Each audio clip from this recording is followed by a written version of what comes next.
కొన్ని ఫేస్బుక్ ఐడీల్లో పవన్ కళ్యాణ్ గారిని కించపరుస్తూ ఒక డిప్యూటీ సీఎం హోదాలో మేము కూడా సోషల్ మీడియా చేయగలం, మేము ఎంతవరకు చేయగలము అంతవరకే చేస్తాం.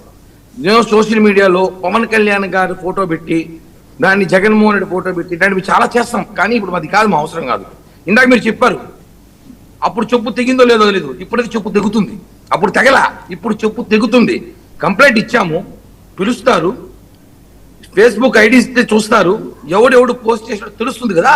అక్కడ చెప్పుకోండి మీ సత్యత్వం, మీ ఉత్తమతలం, మీ ప్రవర్తన. మీరు చేస్తే ఇంకా బూతులు వస్తాయి. నాకు మాట్లాడలేను, టీవీ కాబట్టి. మీరందరూ అడికి వెళ్ళి చెప్పుకోండి మీరు చేశారో లేదో.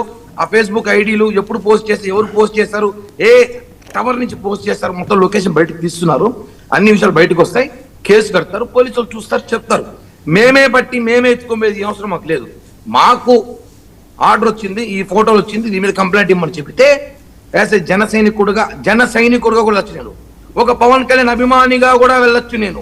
ఒక జనసేన కార్యకర్త మెంబర్షిప్ ఉన్న కార్యకర్తగా కూడా వెళ్ళొచ్చు నేను వెళ్ళాను. జనసేన కండువా వేసుకోవచ్చు. I have membership Janasena party. Okay, ఇది తెలుసుకోవాలి. చాలా మందికి తెలియదు, లెటర్లు చదువుకోవాలి. జనసేన పార్టీకి లెటర్ ప్యాడ్ చదివితే అర్థమవుతుంది. చదువులో డిబేట్ లో కూర్చోబెడితే ఇలానే ఉంటుంది చెప్పి తెలియజేస్తున్నా.